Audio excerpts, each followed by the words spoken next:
तो अभी हम पढ़ेंगे नी जॉइंट। नी जॉइंट क्या है? एक लोअर लिम्ब का जॉइंट है जिसमें आर्टिकुलेटिंग सरफेस कौन से है? Condyles of femur, condyles of tibia और पटेला। फिबुला का इसमें कोई भी आर्टिकुलेटिंग सरफेस नहीं होता है। सो नी जॉइंट्स में कौन कौन आर्टिकुलेट होता है? फीमर, टिबिया और पटेला। पटेला को नी कैप भी बोलते हैं। इसका टाइप कौन सा है? ये एक हिंज जॉइंट है या फिर एक पाइवट जॉइंट है। उसके बाद हम पढ़ेंगे इसके लिगामेंट्स। सो इसके 11 लिगामेंट्स है जो आपको याद करने हैं। हर जॉइंट्स के लिगामेंट्स के नाम आपको याद होना और उसके अटैचमेंट्स याद होना कि वो कहाँ से कहाँ तक होता है, बहुत इंपॉर्टेंट है। इसके लिए जो ट्रिक है वो है पटेला, PATALA विथ, जिसको हम C और बार से डिनोट करेंगे, और फीमर। सो इसके जो 11 लिगामेंट्स है जो हम इसे याद कर सकते हैं वो है P से पोप्लिटियल। पोप्लिटियल में भी दो होते हैं, ऑब्लिक और arcuate. So popliteal, oblique popliteal ligament, arcuate popliteal ligament. यहाँ से हमको दो लिगामेंट्स के बारे में पता चला। T से होगा ट्रांसवर्स लिगामेंट, L से होगा लिगामेंट ऑफ पटेली, C से होगा क्रूशिएट, क्रूशिएट में भी दो, एंटीरियर और पोस्टीरियर। F से होगा फाइब्रस कैप्सूल, M से होगा मेनिस्कस, मेनिस्कस में मीडियल और लैटरल। ये होगा इसके लिगामेंट्स ट्रिक वाइज। अभी हम देखेंगे कि F से क्या हो, पहला क्या है? Fibrous capsule. T से क्या है? टिबियल कोलैटरल लिगामेंट या फिर मीडियल लिगामेंट, क्योंकि टिबिया कहाँ होता है? मीडियल ही होता है। तो टिबियल कोलैटरल को मीडियल लिगामेंट भी बोलते हैं। फिबुलर कोलैटरल लिगामेंट, फिबुला क्या होता है? लैटरली प्रेजेंट होता है, तो इसलिए लैटरल लिगामेंट भी बोलते हैं। उसके बाद ओब्लिक पोप्लिटियल लिगामेंट, जहाँ से हमने देखा था P से पोप्लिटियल, ओब्लिक और arcuate. Oblique popliteal ligament, arcuate popliteal ligament, cruciate ligament. C से हमने क्रूशिएट देखा था, एंटीरियर और पोस्टीरियर, सो एंटीरियर क्रूशिएट लिगामेंट और पोस्टीरियर क्रूशिएट लिगामेंट। फिर मेनिस्कस आ गए। M से मेनिस्कस देखा था, मीडियल और लैटरल, सो मीडियल मेनिस्कस और लैटरल मेनिस्कस। T से हमने देखा था ट्रांसवर्स लिगामेंट, सो ट्रांसवर्स लिगामेंट। और L से हमने देखा था, L से लिगामेंटम पटेली, सो लिगामेंटम पटेली। सो इसका ट्रिक है पटेला विथ फीमर, जिससे हमने 11 लिगामेंट्स को कवर किए। अब हम ये देखेंगे कि ये लिगामेंट्स कहाँ कहाँ अटैच होते हैं।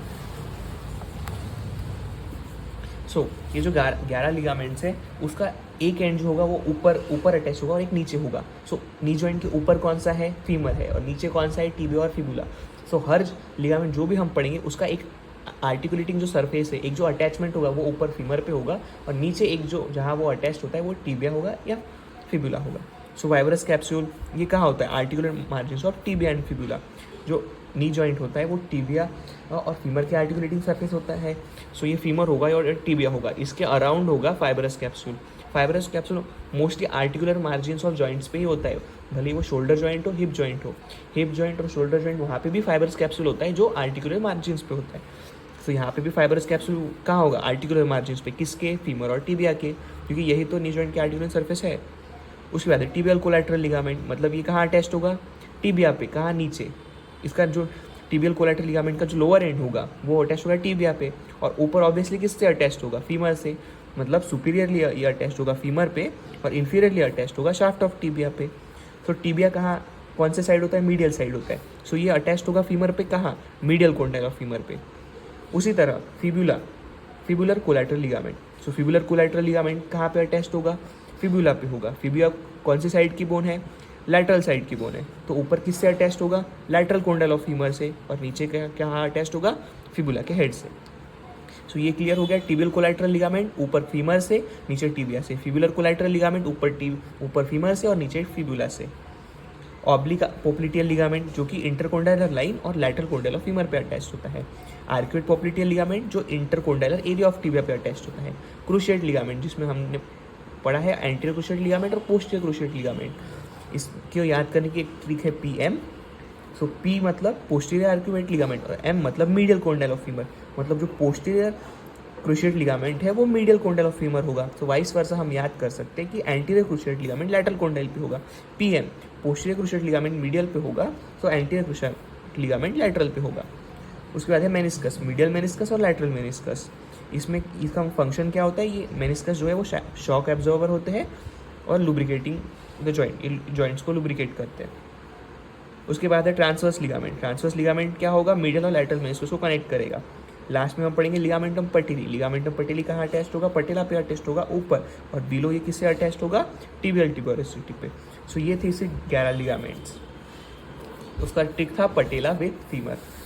इसके बाद हम इसके रिलेशंस, ब्लड सप्लाई और क्लिनिकल एनाटॉमी बाकी सब पढ़ेंगे। इसमें है बर्सा, इसके 12 बर्से होते हैं, 4 एंटीरियर, 4 लैटरल और 4 मीडियल। रिलेशन में एंटीरियर इसके रिलेशन होता है लिगामेंट ऑफ पटेली। नी जॉइंट के अगर आगे क्या होता है, पटेला ही होता है, नी कैप होता है। पोस्टीरियरली सेमी मेम्ब्रेनोसस, सेमी टेंडिनोसस, ग्रेशियलिस और गैस्ट्रोक्नीमस। मीडियली क्या प्रेजेंट होगा, सेमी मेम्ब्रेनोसस, सेमी टेंडिनोसस, ग्रेशियलिस और सार्टोरियस। लैटरली प्रेजेंट क्या होगा, बाइसेप फीमोरिस और पोप्लिटियस। इसका ब्लड सप्लाई होगा, फीमर इसका आर्टिकुलेटिंग सरफेस है, टिबिया भी इसका आर्टिकुलेटिंग सरफेस है, और पटेला है जिसके पीछे पोप्लिटियल फोसा होता है।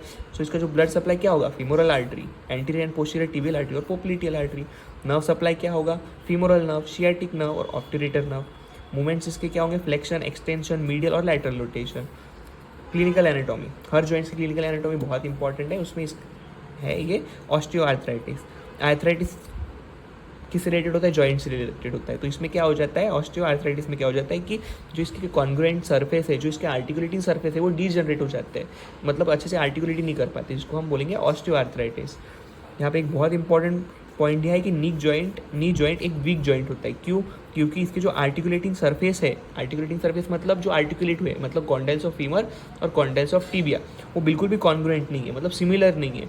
जैसे क्यों, क्योंकि टिबिया के जो कॉन्डाइल्स है वो बहुत स्मॉल और शैलो है, और जो फीमर के जो कॉन्डाइल्स है वो बहुत लार्ज और कॉन्वेक्स है। सो बड़े कॉन्डाइल्स के सामने छोटे कॉन्डाइल्स अच्छे से आर्टिकुलेट नहीं होते हैं। फीमर के कॉन्डाइल्स बहुत बड़े और टिबिया के कॉन्डाइल्स बहुत छोटे हैं, जिसके कारण जो आर्टिकुलेटिंग सरफेस है वो अच्छे से कॉन्ग्रुएंट नहीं है, अच्छे से होल्ड ऑन नहीं कर पाते, जिसकी वजह से ये जॉइंट्स बहुत ईजिली डिसलोकेट हो सकता है, जिसके कारण ये एक वीक जॉइंट में कंसिडर किया जाता है।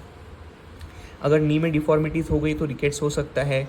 उसमें जो इंजुरीज टू क्रूशिएट लिगामेंट है, क्रूशिएट लिगामेंट में जो इंजुरी है वो बहुत ही कॉमन है, जिसमें एंटीरियर क्रूशिएट लिगामेंट मोर डैमेज होता है, पोस्टीरियर क्रूशिएट लिगामेंट है। मोस्टली जो नी जॉइंट का फ्रैक्चर होता है उसमें एंटीरियर क्रूशिएट लिगामेंट डैमेज होते हैं।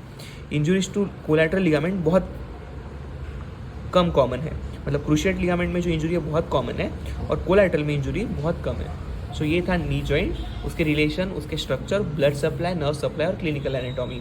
ये सारे स्कैन नोट्स आपको हमारे टेलीग्राम चैनल पे मिल जाएंगे, जिसका लिंक मैंने डिस्क्रिप्शन बॉक्स में दे दिया है।